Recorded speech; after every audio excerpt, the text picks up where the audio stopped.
우리가 연구하고자 하는 말씀의 제목입니다. 흰 옷을 입고 진주문에 들어갈 사람들이라는 말씀으로 우리가 준비를 하였는데요.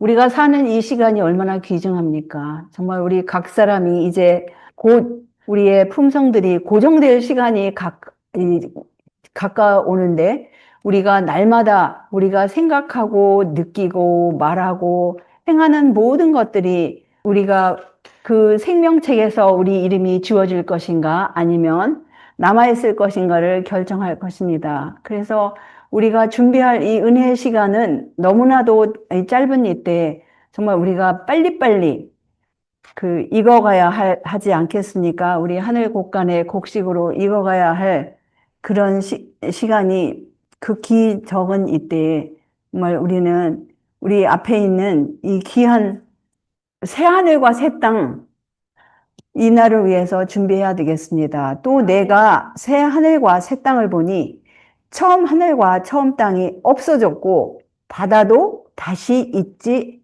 않더라. 또 내가 봄에 거룩한 성, 새 예루살렘이 하나님께로부터 하늘에서 내려오니 그 예비한 것이 신부가 남편을 위하여 단장한 것 같더라 라고 하셨습니다. 새 하늘과 새 땅, 우리 하나님께서 준비를 이미 하셨고, 이제 우리가 사는 이 하늘, 처음 하늘과 이 처음 땅은 낡은 걸레 쪼가리처럼 지금 망가진 상황에서 우리가 살고 있습니다. 그래서 우리는 이 아름다운 새 하늘과 새 땅을 위해 준비해야 되지 않겠습니까? 내가 들으니 보좌에서 큰 음성이 나서 가로되 보라, 하나님의 장막이 사람들과 함께 있음에 하나님이 저희와 함께 거하시리니 저희는 하나님의 백성이 되고 하나님은 친히 저희와 함께 계셔서 모든 눈물을 그 눈에서 씻기심에 다시 사망이 없고 애통하는 것이나 곡하는 것이나 아픈 것이 다시 있지 아니하리니 처음 것들이 다 지나갔음이로라. 지금 이 세상에는 눈물도 많고 사망도 많고 곡하는 일도 많고 아픈 일도 많이 있지만은 이제 이런 것들이 더 이상 없을 것이에요. 그래서 우리 하나님 아버지께서 보좌에 앉으신 이가 가라사대 보라 내가 만물을 새롭게 하노라 하시고 또 가라사대 이 말은 신실하고 참되니 기록하라 하시고 또 내게 말씀하시되 이루었도다 나는 알파와 오메가요 처음과 나중이라 내가 생명수 샘물로 목마른 자에게 값없이 주리니 이기는 자는 이것들을 유업으로 얻으리라. 나는 저희 하나님이 되고 그는 내 아들이 되리라. 아멘, 할렐루야 아닙니까? 그래서 이 이긴 자들이 바로 들어가는 아름다운 문이 있어요. 그 12문은 12진주니 문마다 한 진주요. 성의 길은 맑은 유리 같은 정금이더라. 성 안에 성전을 내가 보지 못하였으니 이는 주 하나님 곧 전능하신 이와 및 어린 양이 그 성전이심이라. 그 성은 해나 달에 비침이 쓸데없으니 이는 하나님의 영광이 비치고 어린 양이 그 등이 되심이라. 그래서 우리는 지금 새하늘과 새 땅, 그 새 예루살렘 성에 누가 보좌에 앉아 계셨는지 이제는 그 성전이 더 이상 필요가 없어요. 우리 하나님, 곧 전능하신 하나님과 그분의 독생자 어린 양, 그분들이 이 성전이 되시는 거예요. 그 다음에 그분들이 하나님과 어린 양이 그 등불이 되셔서 비치는 거예요. 물론 햇빛도 있지만 지금의 햇빛보다 7배가 더 밝다고 하였어요. 근데 지금 12문이 12진주가 있다고 하였습니다. 문마다 한 진주, 성의 길은 맑은 유리 같은 정금. 그런데 이 말씀과 또 연결하여서 우리 예수님의 비유가 있습니다. 비유 가운데 맨 처음에 시작하는 비유의 장이 마태복음 13장이 아닙니까? 또 천국은 마치 좋은 진주를 구하는 장사와 같으니 극히 값진 진주 하나를 만나네. 가서 자기의 소유를 다 팔아 그 진주를 샀느니라 라고 하였습니다. 그래서 이 진주, 그 값진 진주, 좋은 진주의 가치를 알기 때문에 자기의 소유, 자기가 있는 모든 것을 다 팔아서 그 밭이 일반 사람의 눈에는 아주 풀이 가득히 차고 또 별 매력도 없어 보이고 그랬으니까 아직 아무도 안 샀죠.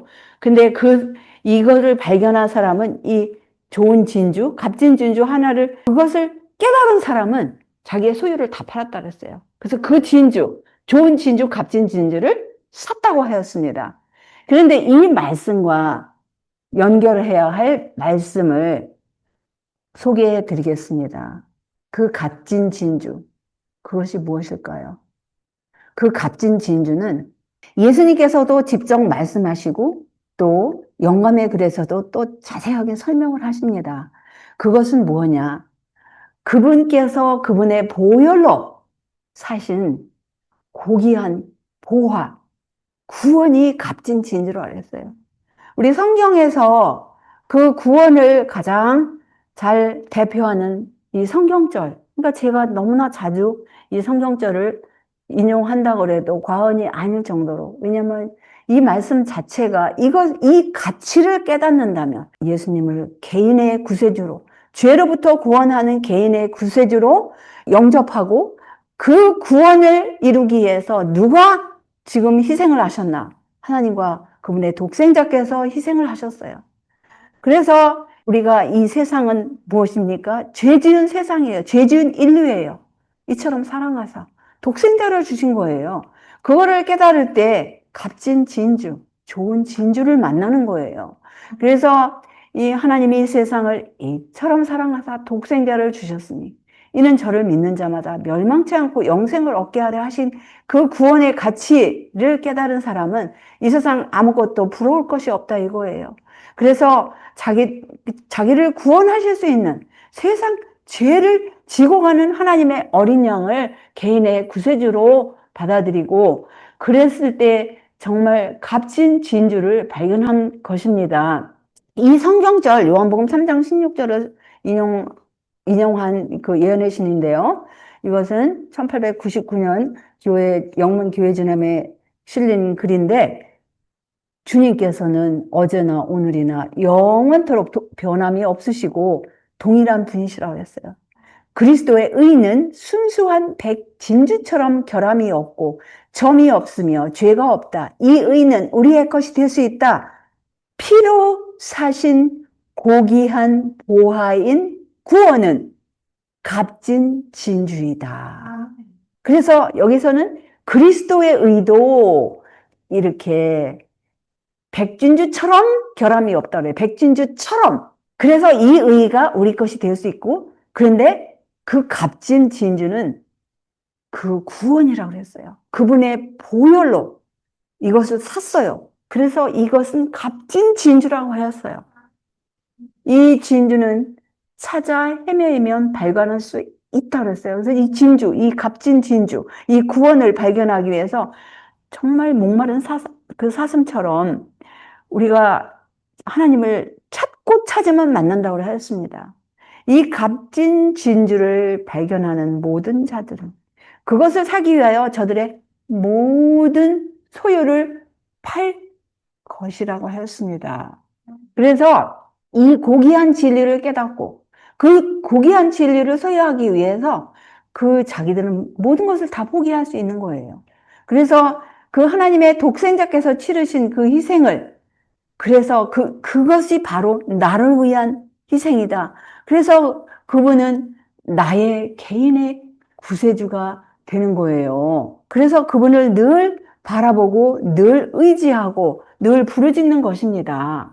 그래서 그분을 통한 이 구속, 이것은 우리를 그 모든 망령된 행실에서 구원한다고 그랬어요. 그래서 이것은 은이나 금같이 없어질 것으로 한 것이 아니고 오직 흠이 없고 점이 없는 어린 양 같은 그리스도의 보배로운 피로 하였다고 하였습니다. 그래서 그분은 이미 이 구속의 계획은 창세 전부터 미리 알리신 바 됐다고 하였습니다. 그리고 이 말세에 너희를 위하여 나타내신 바 됐다고 하였습니다. 이미 이 초대교회부터 말세라고 하였어요. 예수님이 승천하시고 이제 곧 오신다고 약속을 하셨기 때문에 그때부터 그들은 예수님의 재림을 기다리고 말세라고 하였는데, 지금 우리가 사는 이 시대는 이 시대보다 2000년 이후에 우리는 살고 있어요. 2000년이 가까운 시대에 우리가 지금 살고 있는데, 그러면은 우리가 정말 우리 예수님을 죽은 자 가운데 살리시고 영광을 주신 하나님을 그리스도로 말미암아 믿는 자, 우리 예수님이 아니라면 하나님이 누군지도 모르고 하나님을 믿을 수 있는 자격도 없어요. 그래서 우리는 우리의 믿음과 소망이 하나님께 있게 하시려고 치르신 그 무한하신 희생, 그 하나님이 세상을 이처럼 사랑하사 독생자를 주신 그 희생, 이는 저를 믿는 자마다 멸망치 않고 영생을 얻게 하시려는 그 희생 때문에 우리가 말로 형연할 수 없는 고난을 당하신 그 희생, 무한하신 희생, 영원이라는 세월을 두고도 우리가 그 모든 그 희생, 하나님 아버지와 예수님께서 치르신 그 희생을 우리가 영혼을 통해서 연구해도 그 무한하신 희생을 깨달을 수가 없다는 거예요. 왜냐하면 우리 하나님은 시간도 창조하시고 이 우주도 창조하신 분인데, 하나님은 이 우주를, 무한대의 우주를 창조하신 무한대의 하나님이십니다. 그래서 여기 계시록의 13장 8절은 이 개역 번역은 잘못된 번역입니다. 직역을 한 영어 킹 제임스를 보실 것 같으면 창세로부터 죽임을 당한 어린 양, 그래서 그분은 창세로부터 이미 이 세상이 세워지기 전부터 이 구원의 계획 가운데 죽임을 당하기로 계획한 하나님의 독생자예요. 이 요한복음 3장 16절은 이미 이 하나님과 우리 구세주 예수님께서 합의를 보신 거예요. 평화의 의논이 그 두 사이에 있었던 그 계획 가운데 그 하나님 아버지와 예수님께서 이미 희생하시기로 그렇게 계획을 하신 성경절입니다. 그래서 우리 시조가 죄를 지었을 때 그 예수님께서 내가 너라는 거는 사탄이잖아요. 여자와 원수가 되게 하고, 너희 후손, 사탄과 연합한 사람들, 여자의 후손과 원수가 되게 하리니 여자의 후손은 내 머리를 상하게 할 것이요 너는 그의 발꿈치를 상하게 할 것이니라 라고 하였습니다. 그래서 하나님께서는 죄가 무엇인지도 알지도 못하시는 그분을, 우리를 대신하여 죄를 삼으셨다 그랬어요. 왜냐하면 그것을 받아들일 때 우리는 그분 안에서 하나님의 의가 될 수 있었던 거예요. 우리 아담은 맨 처음에 지음을 받았을 때 그 안에는 아무런 이 죄로 기울어지는 경향이 없었어요. 부패한 경향도 없었고 나쁜 버릇, 악으로 기울어지는 성향, 이런 것이 전혀 없는 상황에서 천사들과 같이 흠이 없고 하나님의 형상을 따라서 순결하고 정직하게 지음을 받았다고 하였습니다. 그런데 그의 후손, 그가 타락했을 때 인간 가족, 그 자신과 더불어서 모든 인간 가족은 거듭나야만이 하늘에 갈 수 있다요. 아무리 자기 부모가 믿는 사람 가운데서 태어났다 할지라도, 모태신앙이라 할지라도 그거는 자기하고 상관이 없어요. 자기도 거듭나야 돼요. 각 개인이 거듭나야 됩니다. 그래서 하나님의 이 계명은 포괄적이라고 했어요. 꼭 무슨 행동으로 옮겨야 죄가 아니라 이거예요. 그 본성 가운데 죄로 기울어지는 경향이 있을 것 같으면, 습관이 있을 것 같으면, 하나님 계명 가운데 보실 것 같으면 다른 신이 될 수 있고 살인이 될 수 있고 여러 가지 이 계명 가운데 하나님은 행동과 말만을 보시는 하나님이 아니에요. 그 생각, 그 다음에 그 본성, 정말 거듭나왔나? 정말 죄를 미워하나? 우리 예수님을 개인의 구세주로 날마다 순간마다 받아들이는가? 날마다 부르짖는가? 이걸 보시는 거예요. 그렇지 않으면 너무나 쉽게 또 어제까지 하나님과 동행했다가도 오늘 순간적으로 무너질 수 있는 것이 인간의 본성이라는 거예요. 매일같이 우리가 그 하나님의 말씀으로, 하나님의 영으로, 성령으로 거듭나야 안전하다 이거예요. 왜냐하면 하나님의 계명이 너무나 포괄적이기 때문에 그래서 인간 가족은 모두가 다 죄를 범했다라는 거야. 이제 본성이 타락하는 순간부터, 잉태한 순간부터 예수님만 빼놓고, 예수님은 성령으로 잉태했어요. 예수님만 빼놓고 모든 인간 가족은 그 본성 자체가 하나님 보시기에 거듭나야 할 본성이에요. 다 죄를 범했다 그래. 하나님 보시기에 이미 죄를 범한 사람이나 똑같아요. 그래서 율법을 범한 자, 인간은 절망적인 파멸에 이를 수밖에 없었고, 우리가 정말 거듭나지 아니하면은 하나님의 법에 굴복할 수가 없어요. 왜냐하면 육신의 생각은 하나님의 원수가 되니까요. 그래서 여기를 보실 것 같으면은 하나님의 계명을 바라볼 때만이 자기가 그 포괄적인 의미, 그냥 문자적으로 10가지만 딱딱딱, 첫째 계명부터 너는 나 외에 다른 신을 섬기지 말라 해서 마지막 계명 남의 이웃 것을 탐내지 말, 이렇게 문자적으로 하나님의 율법을 바라보지 아니하고 포괄적인 의미로 바라볼 때 그것은 도덕적인 거울이 되고 자기 자신이 죄인임을 깨닫게 되고 자기가 얼마나 죄의 수렁텅이에 빠졌는지를 깨닫게 되고 예수님만이 나를 구원하실 수 있는 분이시다. 그러면서 요한복음 3장 16절에 그 구원의 계획이 자기를 위한 구원의 계획으로 붙잡는 거예요.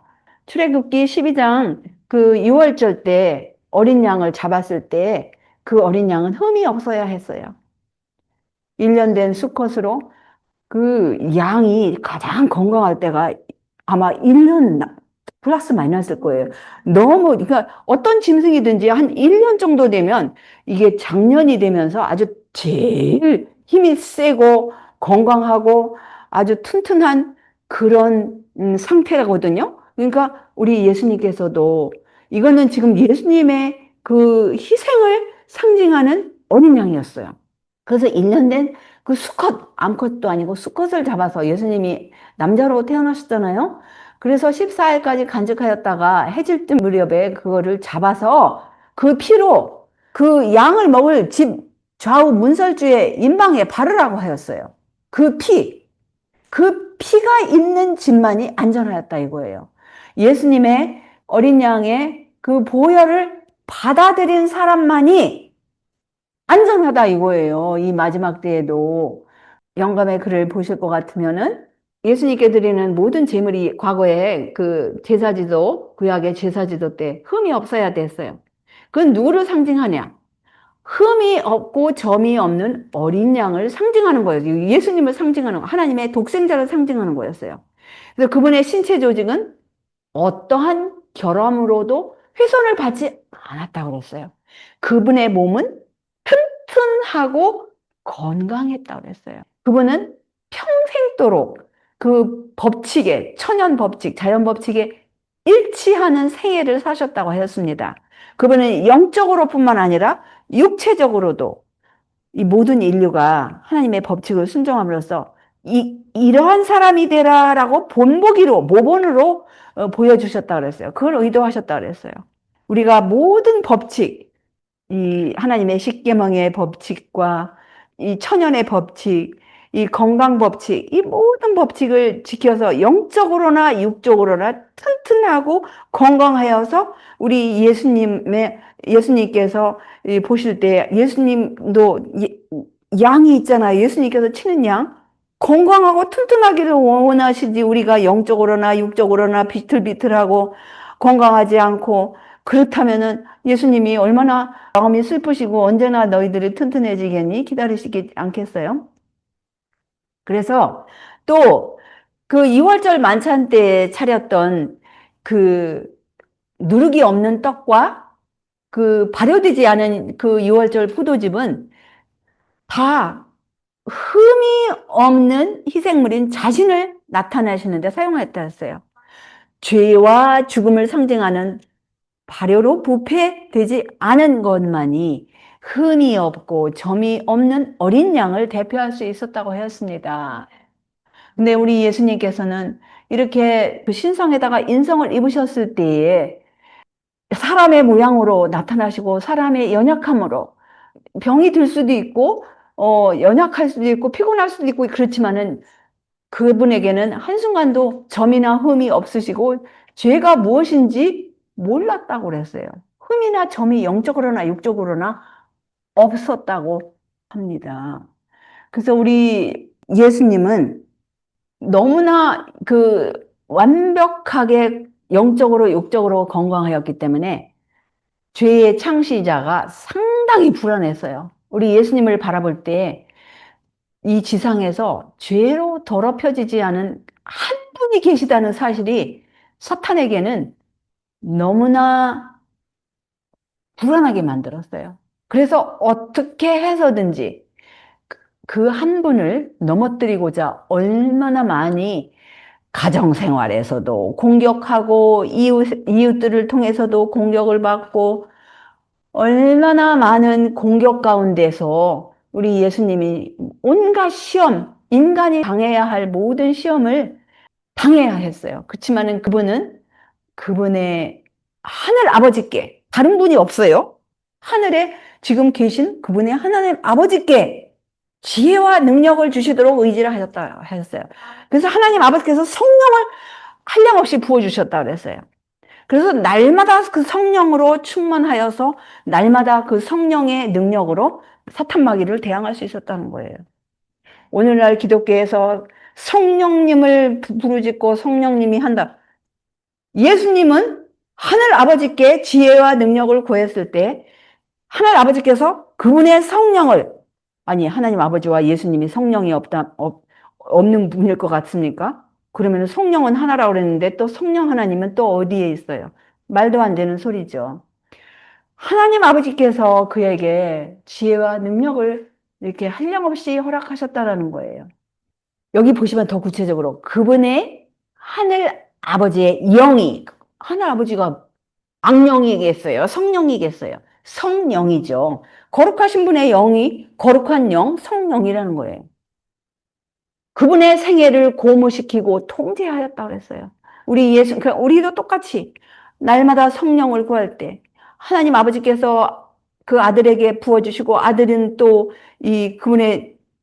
그분의 제자들에게 부어주신 그 영을, 성령을 받으라 한 영을 우리가 받을 때 우리의 생애가 충만할 거예요. 그 다음 우리의 생애가 통제받을 거예요.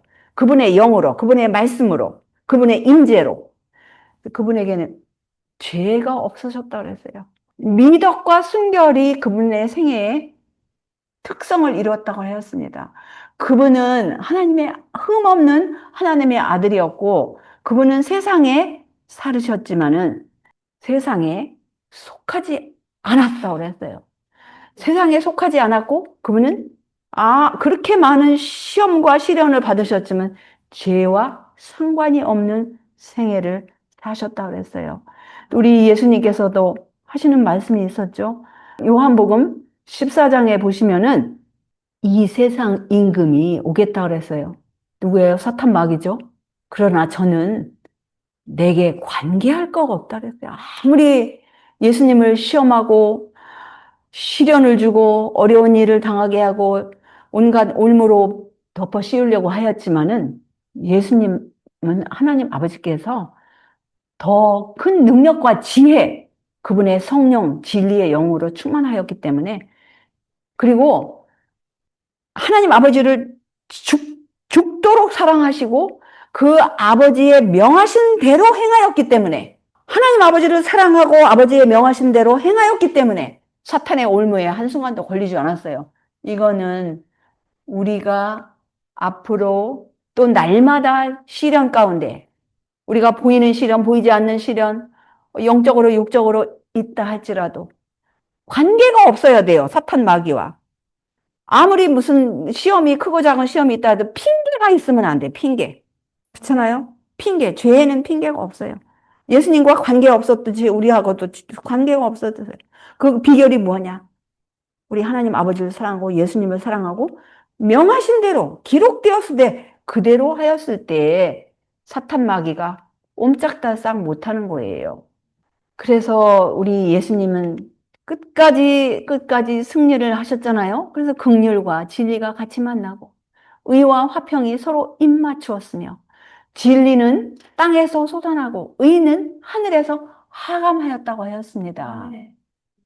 그래서 우리 예수님께서 승리하셨기 때문에 그분의 모든 그 굴욕과 겸비와 그 그 모든 투쟁이, 그리고 그 희생이, 그 희생으로 구속의 경륜에 그 조건을 이루셨기 때문에 하나님께서는 아들을 통해서 이루셨어요. 그래서 그분의 독생자에게 모든 이름 위에 뛰어난 이름을 주셨습니다. 그래서 모든 무릎이 경배하라고 하는 거예요. 만약에 예수님께서 실패하셨더라면 모든 이름 위에 뛰어난 이름이 주실 수도 없고 모든 무릎이 무릎을 꿇어라.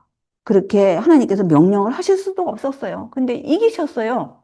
그래서 그분이 그 영원한 직분, 예수님께서는 영원한 직분으로 예수님을 힘입어 하나님께 나아가는 자들을 온전히 구원하실 수 있으니 이는 그가 항상 살아서 저희를 위하여 간구하심이라고 하였습니다.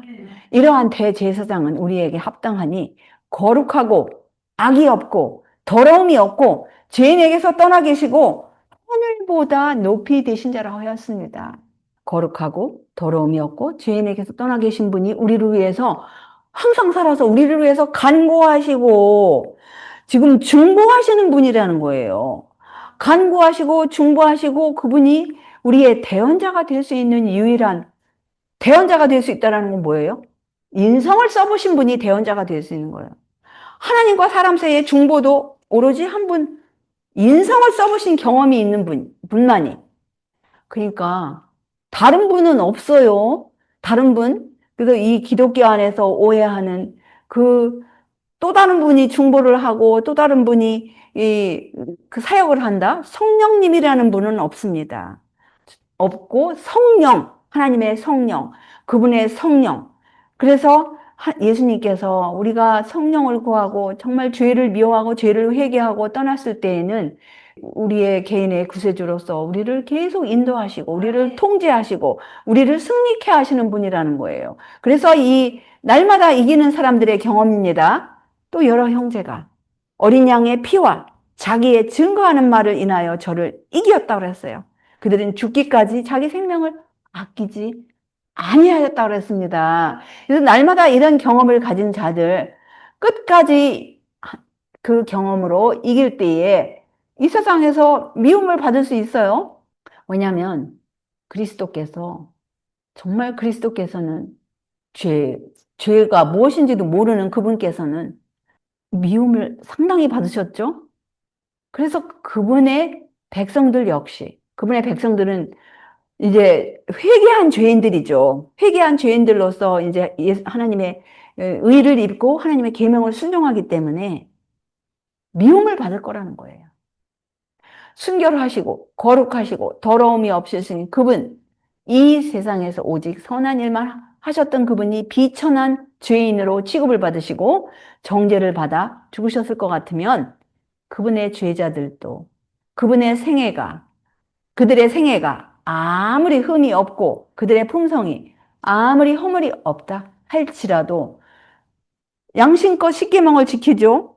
우리 첫째부터 넷째 계명 또 다섯째부터 열째 계명을 지켜도 그들도 역시 예수님처럼 미움을 받고 그 나중에는 사형 명령까지도 받을 수 있다는 거예요. 그런데 우리가 정말 우리 구세주 예수님 안에 분명히 닻을 내리게 될 때에 우리가 그분의 신의 성품에 참여하는 자가 되어서 이 세상에서도 죄의 오점, 흠이 없는 그런 사람들, 하나님의 계명을 지키는 그러한 하나님의 성도들이 될 것입니다. 우리가 이것을, 우리 인생을, 우리가 지금 8월 아닙니까?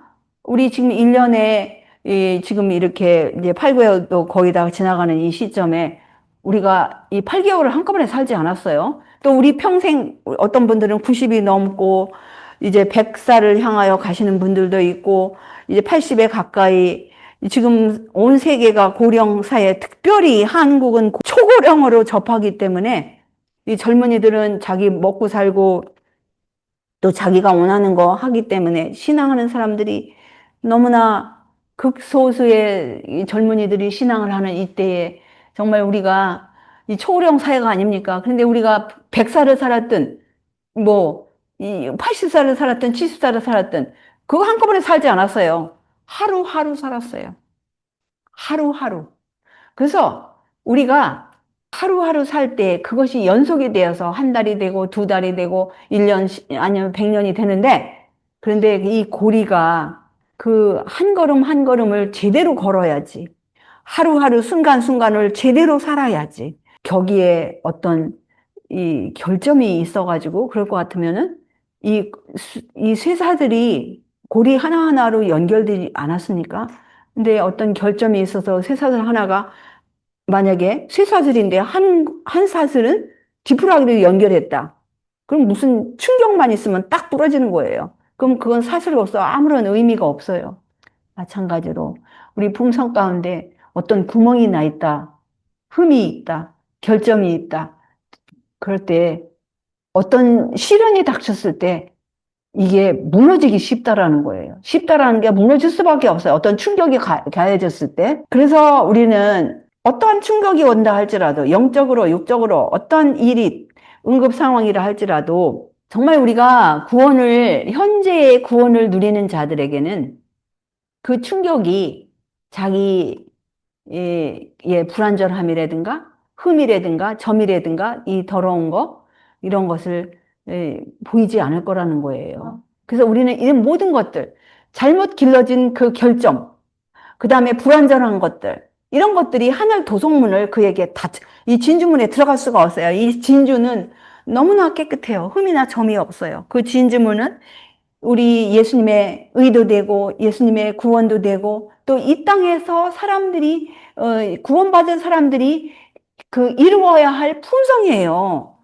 그 흠이나 점이 없는 그 백진주와 같은 품성, 그건 뭐예요?